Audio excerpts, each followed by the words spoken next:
Olá, tudo bem? Vamos então para a nossa segunda videoaula sobre instalações de água fria. Nessa aula então falaremos um pouco a continuação, né?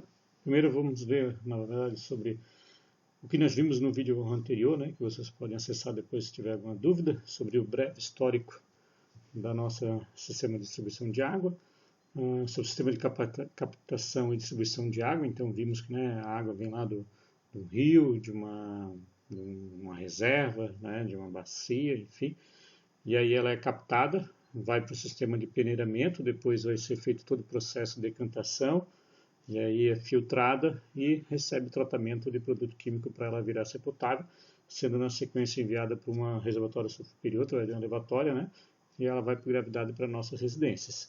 Vimos os aparelhos sanitários que nós precisamos de mencionar, né, a tubulação para atendê-los, como vaso, lavatório, chuveiro, etc. Vimos os dispositivos controladores de fluxo, como registro de gaveta e registro de pressão. Sabe a diferença? Lembra disso, não?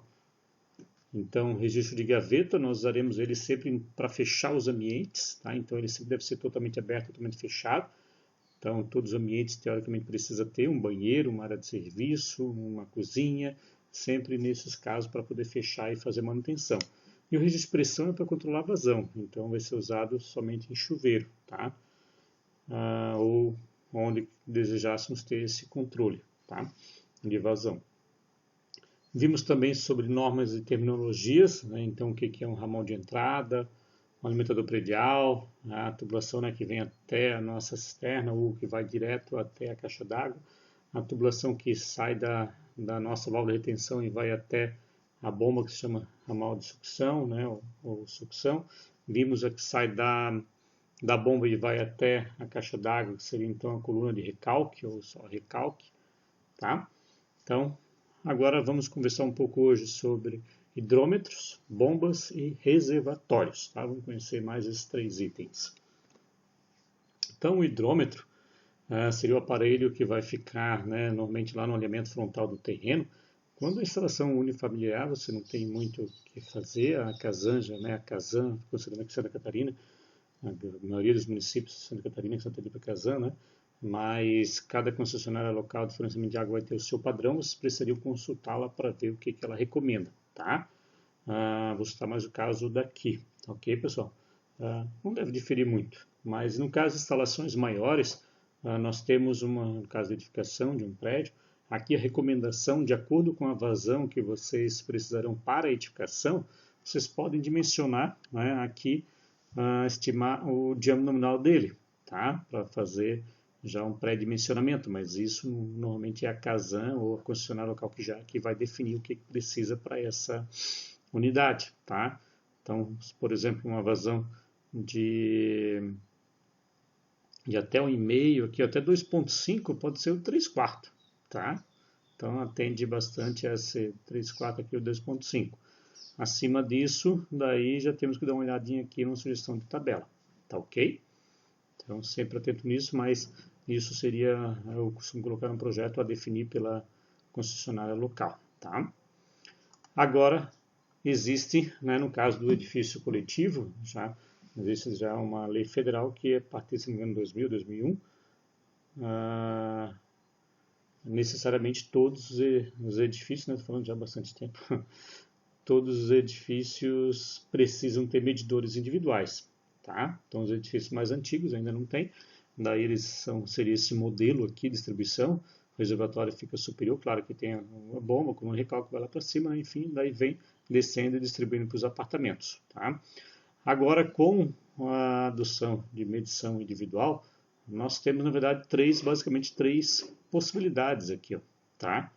Aqui existe um reservatório superior de nós colocarmos todos os medidores lá em cima, então quando centraliza, isso facilita o dia a dia do síndico, por exemplo, de quem vai operar, né, esse sistema, porque não é a Casan ou o concessionário local que vai lá fazer medição disso, isso vai ser uma atribuição do síndico ou de quem ele desejar que faça, para fazer essa leitura e depois fazer o rateio, tá? A Casan e a concessionária local vai ler aquele que fica lá na frente da edificação, tá?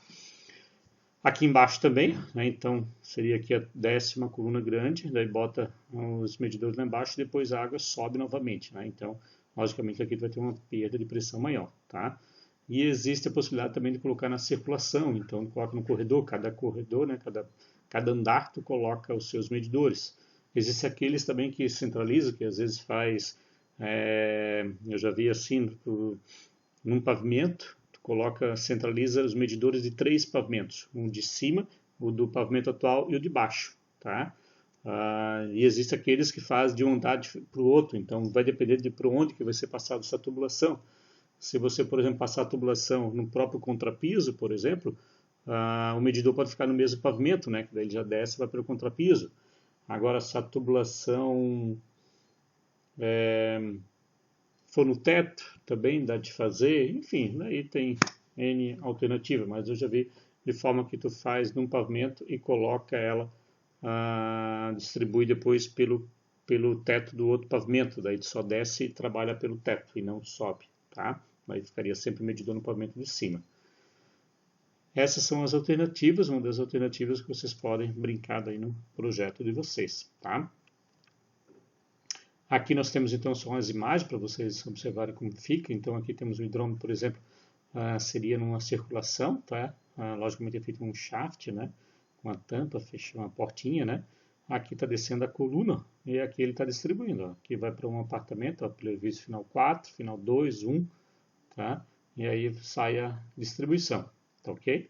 E aqui, pela quantidade de medidores, pode perceber, né, que é no barrilete. A mesma tipologia seria feita num térreo se fosse feito na distribuição de cima para baixo, tá? Então centralizaria-se todos no mesmo lugar e sai depois um monte de tubulação para os apartamentos. Sendo que iria uma para cada apartamento, né? E lá embaixo, né, nos prédios que a água não vai ser alimentada direto lá para o reservatório, nós temos então bombas. Tá? Então aqui um exemplo de motobomba, né?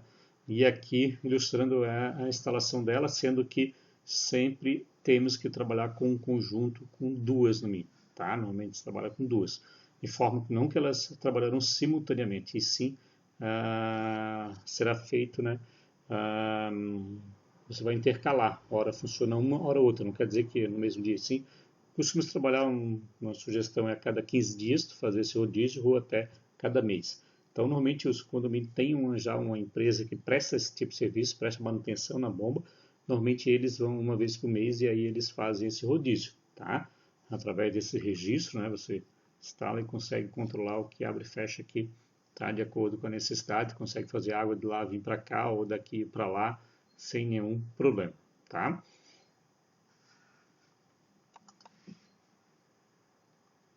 Aqui para detalhar um pouco mais a instalação de uma bomba, então aqui nós já vimos no vídeo anterior, seria aquela nova válvula de retenção, né, válvula de crivo. Então a água é succionada por aqui, ó, passa aqui na bomba centrífuga, e ela joga a água então na coluna de recalque indo lá para o reservatório superior. Aqui um dispositivo antivibratório, como por exemplo um mangote flexível, isso aqui, ó.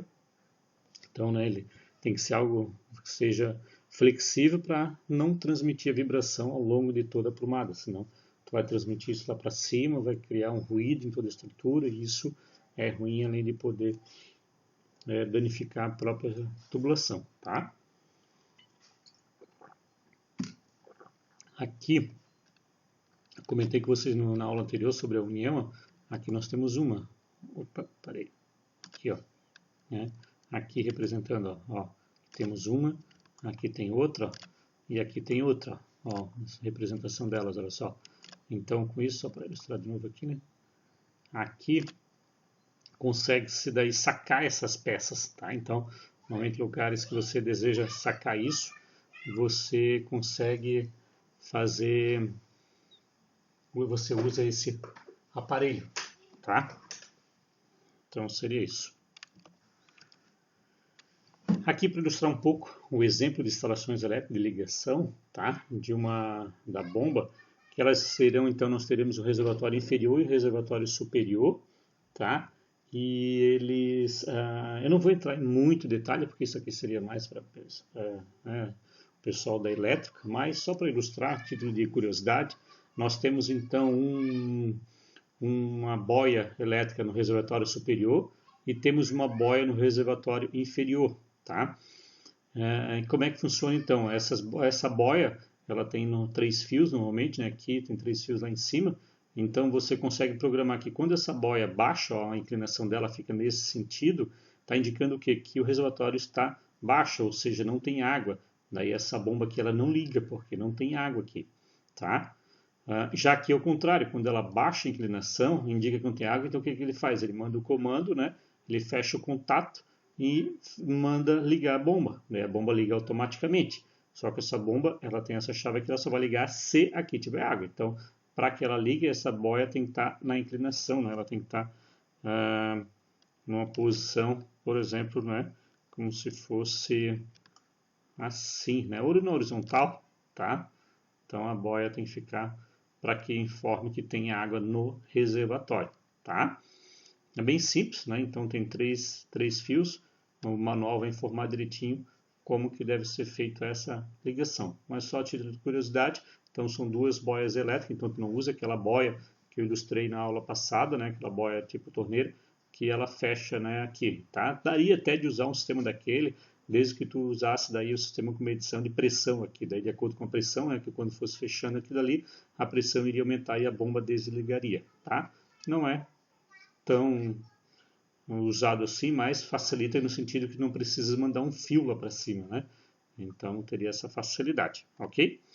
Mas isso aqui é bastante usado.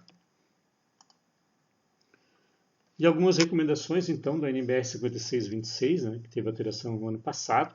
Então, por exemplo, referente aos reservatórios, né, eles devem pedir, então, a incidência de luz, então tem que ser reservatório opaco, fechado, tá? Para que não entre nenhum tipo de iluminação natural.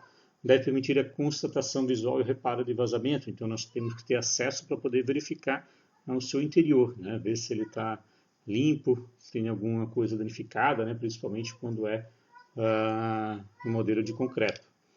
Deve ser recipiente estanque, com tampa então de abertura com porta de acesso opaca. Então, né, tem que ter totalmente fechado para evitar a entrada de inseto ou qualquer coisa nesse sentido, tá? E ter, logicamente, uma porta de acesso não vai ter como fazer a inspeção visual, já que ele não pode ser transparente. Deve ser, né, impedido o eventual ingresso de líquidos, né, água contaminada, não potável, né, claro, nós queremos ter uma água potável, não podemos deixar nada ali dentro. Qualquer abertura na parede, então, do reservatório, que consiga, então, direto ou indiretamente com o meio externo, deve ser protegida de forma a impedir o ingresso, tá, ao seu interior de líquidos, ok? Então, novamente, no sentido de, né, ser estanque. Deve ser resistente à corrosão ou ser provido internamente de outros meios de proteção, tá? Então, a norma até, fazendo aqui um apêndice aqui, digamos, ela mudou bastante coisa nesse sentido quanto à norma antiga, que tinha bastante considerações quanto ao reservatório inferior, principalmente que eles pediam basicamente eles construir 2 reservatórios, um dentro do outro, para poder ter um acesso à sua inspeção lateral, tá? Agora não tem mais nada disso. À exceção, então, de residências unifamiliares isoladas, né, os reservatórios elevados eles devem ser divididos em 2, ou seja, não pode ser uma única célula lá em cima, uma única caixa d'água, né, lá em cima, precisa ter 2 no caso de prédios. Tá? Isso para quê? Por causa da manutenção. Então, precisa fazer uma limpeza com uma certa periodicidade e, nesse caso, tu consegues fazer a limpeza em um deles, enquanto isso a edificação é abastecida por água. Assim que terminar todo o tratamento de limpeza no outro, e enche-se aquele, né, e faz a limpeza do outro, tá? Então precisa ser dividido. Havendo também reservatório inferior, que não é obrigatório, dependendo da pressão, a altura do prédio, mas no caso tendo reservatório inferior, ele pode ser constituído de compartimento único. Eu recomendo ter 2, tá? Para manutenção também, enfim, limpeza dele, tudo fica mais fácil ali. Mas a norma permite que trabalhe com um só, desde que então o volume de água, né, que seja destinado ao consumo do reservatório superior supere então o volume que será consumido no momento da limpeza. Ou seja, tu tens que ter um reservatório superior lá o suficiente para atender, vamos supor que tu precisa de 6 horas para fazer a limpeza dessa cisterna. Então tu tens que garantir que tu tenhas água lá em cima nesse reservatório para que durante 6 horas possa ser mantido o abastecimento normal, tá? Então, bastante cuidado com isso, que, por exemplo, às vezes pode, nesse período que tu for precisar faltar água, então eu recomendo trabalhar com a célula dividida, porque daí tu consegues trabalhar adequadamente, tá? Vai ficar mais fácil. E aqui alguns detalhes, então, de limpeza, tá? Então, cuidado com manutenção, né? Então, aqui é o canto, né? Não fazer canto reto por causa da limpeza, então pode ser circular o chanfrado. Aqui só para ilustrar como a água realmente fica suja, olha só como é que estava essa água, essa caixa d'água, e aqui, né, eu peguei da CEMAB, que fica, olha só, depois de limpa, tá? Então, é muito importante a limpeza, porque infelizmente a água que nós recebemos que diz ser potável, não recomendo ninguém tomar sem passar por um bom filtro antes, tá?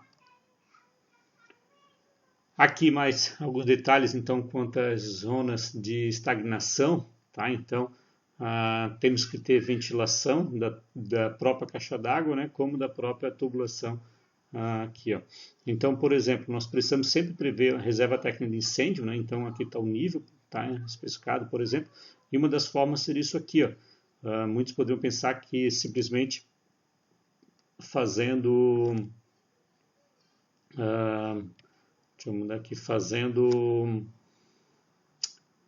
isso daqui, ó, reto, né? Ele poderia simplesmente ter feito isso aqui, ó, né? Simplesmente não ter isso aqui, ó, nem essa parte de cima e nem isso, né? Só fazendo uma única tubulação assim, por exemplo, né? Então, vamos supor, a tubulação viria aqui, tá?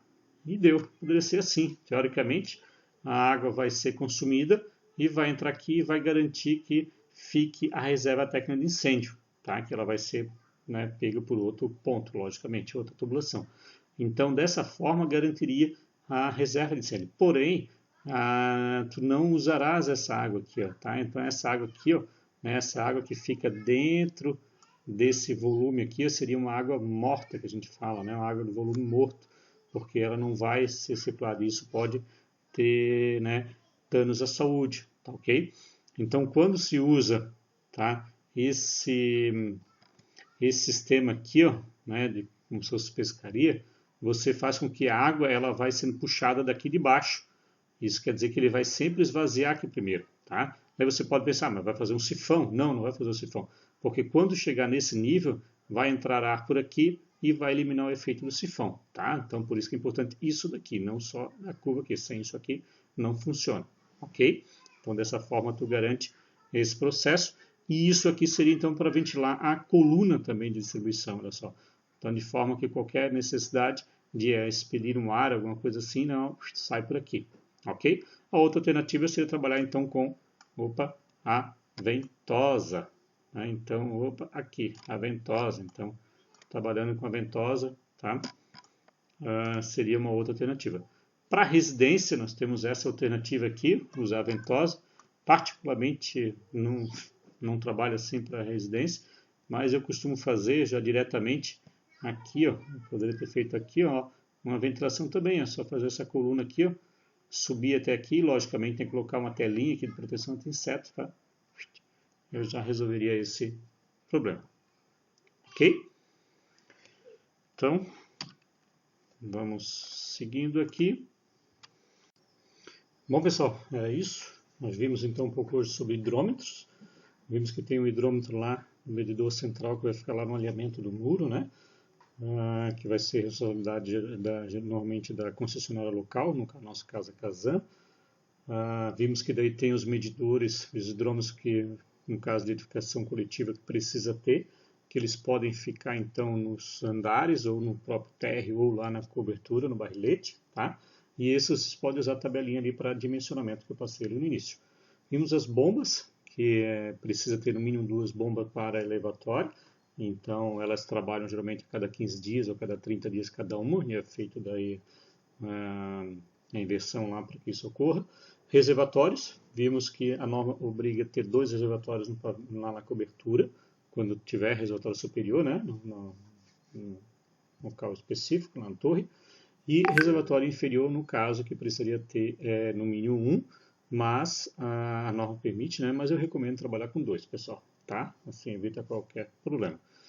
E agora, no próximo encontro, vamos comentar um pouco com vocês sobre como executar então uma solda de tubos, ver um pouco isso mais na prática, para conhecer um pouquinho.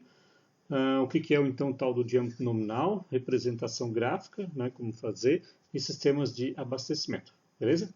Era isso, pessoal. Um forte abraço aí.